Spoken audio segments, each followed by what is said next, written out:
Well, lots of change happening on this Friday. The calendar says February 1st. We finally get winter-like weather here in the Northeast. Black History Month begins, and Spanish treasure arrives on the shores of Los Angeles. Last little nugget, simply the biggest NBA in-season trade so far this year, as the Lakers acquired talented big man Pau Gasol from the Grizzlies. Now, in return, they sent a first-round pick in 2008, a first-round pick in 2010, Kwame Brown, and young point guard Javaris Critton. And also, to make things work out, they signed Aaron McKee on Friday to include him in the deal. Plus, they gave up the draft rights to Marc Gasol, who's playing in Europe.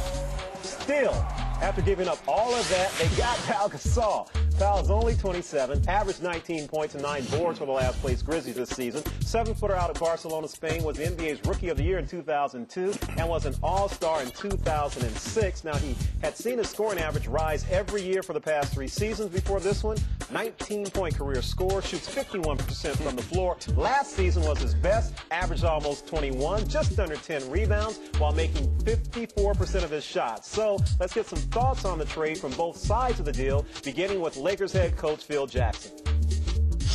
With the addition of Pau, it gives us that mobility of having a twin tower effect, or 2 7-footers in the floor at the same time. It also gives you ability to do different things with the lineup. So it really does advance our cause quite a bit.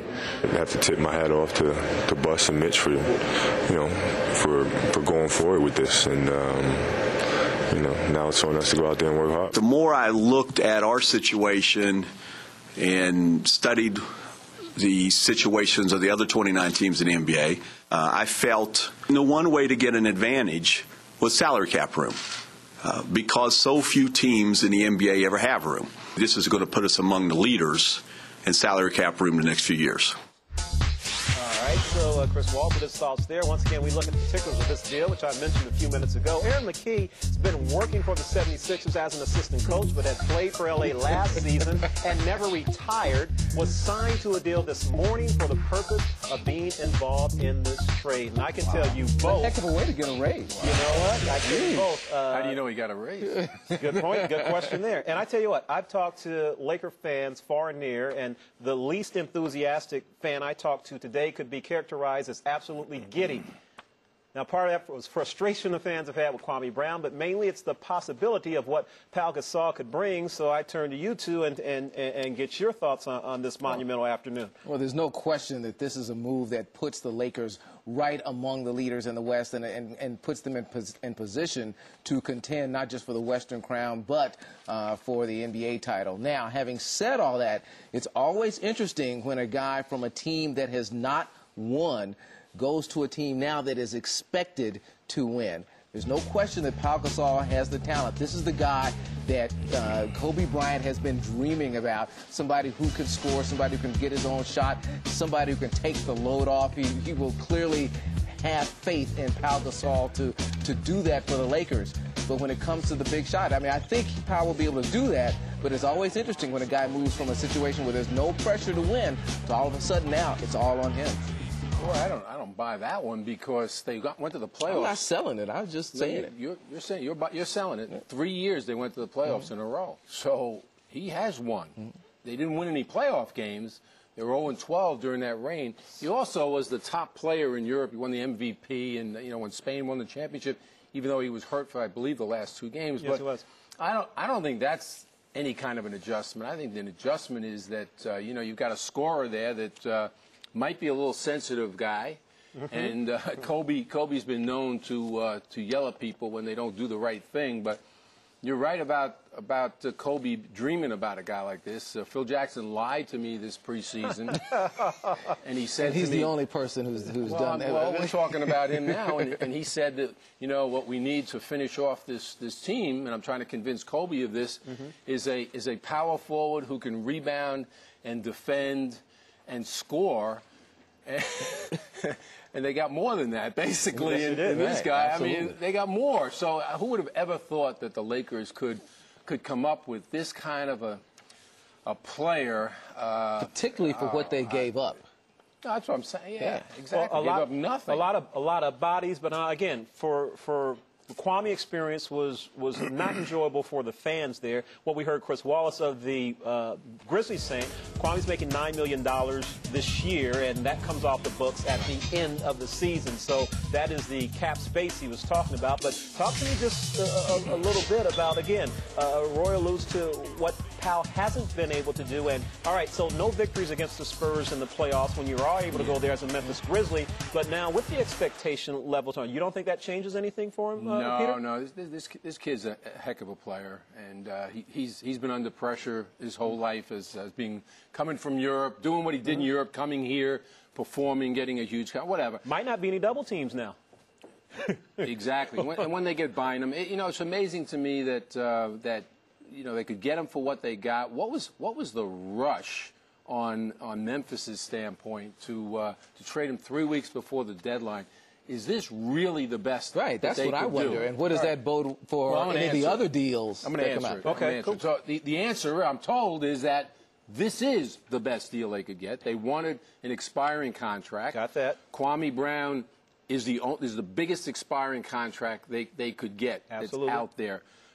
They got their cap room. They got Javaris, who, by the way, I do like a lot. At the same time, they already have two fairly good point guards in Conley, who was the number 4 pick in the draft, and Kyle Lowry. And then they also, you say, you look at Gasol's brother and you say, so what? But he is 7'1". They say he's a much more powerful version of Pau. And so they'll have that as an asset also. If he decides to They also got $3 million, I'm told. The 2 number 1 picks they got were in 08 and 10. Right. And then they gave a second round up somewhere down the line as well. But they're lottery protected all the way to 3 in 08 and in 6 in 10. And there's a spiraling way if it comes lower than that. Right. But it's still, what was the rush? I don't care if that was the, Well, like you said, it's the best deal they could get for what they wanted. They didn't want more talent, or at least talent that they could use now. They wanted to put themselves in position to supposedly go fishing. But what big fish will be out there when, in fact, they have this salary cap room? I mean, you wonder if sometimes that's overplayed a little bit. I'll say. Well, they also have the Stromile Swift situation, so there's another big contract that may be going somewhere else, and which leads you to believe it's the same salaries. If he goes for Jason Collins, it's comparable salaries. So that's not it. Should Mike Miller be concerned? Thinking no. But Roy, to address what you said, they wanted young players as early as last year at the exact same time when Jerry West was trying to get Luol Deng. And Nocioni, those were the 2 players that he wanted for Pau Gasol. And John Paxson said, I'm not giving up those 2 of my 4 core. I mean, John Paxson's got to be home saying, wait a minute. Are you telling me that if I had an expiring contract and, I could have given him 2 number 1. And some extra uniforms sitting around. Anything, right? This is why I'm always on Isaiah Thomas for, when he traded when he got rid of those expiring contracts beforehand. He got rid of Steve Francis, during this offseason. He paid off Jalen Rose, let him walk away. These are the kind of deals that you can make. That you can deal with. Yeah, we're in an era now where the biggest assets are contracts and not necessarily players. So it makes it difficult to really assess some of these trades because you're not really trading for something that fans can look at and say, okay, I'm getting this for this. It could be years before you're really able to assess the value of this trade. One other thing to pick up on what you said about, sometimes it's played too much that you got all this money and what does it really mean? Because this summer, you're going to try to sell your team by offering strictly money because you're not winning now. Right. So you can't say to them, come here, and we can win together. Well, Pau Gasol, who's basically an all-star, you couldn't win with him. Now, what are we going to come in there and do? So I don't know if there are going to be a lot of guys that are going to say, whoa, let's take that money, and they'll take the money. Most players can still make more with the team that they're playing for. That's true. Yeah. That's true. And then, so if it's strictly about money, you got a situation where guys may be able to, they may have more at home. Right, and even if it's a difference of a few million, you're going to come to a losing situation. But even if it's more, and you're going to come, and then you're going to be like Joe Johnson was when he went to Atlanta for $70-something million. And the first year and a half, he was complaining that he'd made the wrong move, that this team is losing. I made a mistake. He was telling people off the record, and maybe some on the record. The same thing with Larry Hughes when he went to Cleveland for $70 million and left the Wizards. He told everybody, I made a mistake. They're not running the plays for me here. I'm not in their system really like I was with the Wizards. I made a mistake. So you want disgruntled players, on your team, on a losing team. It's one thing when you're with LeBron James and a winning team, and now you got to shut up. But when you're on a losing team, it is overplayed. And to me, that's what I look at. I say, okay, you got the money. So I agree with you. Four out of 5 times. Yeah, 4 out of 5. Three out of 5. 3 out of 5. But that's okay. Well, the money also comes into play for Pau Gasol, who's over there playing in Europe, who decided that making the money over there was a better opportunity for him than becoming the second-round pick for the Lakers, which he was. Actually went to high school in Memphis while his brother was there playing for the Grizzlies.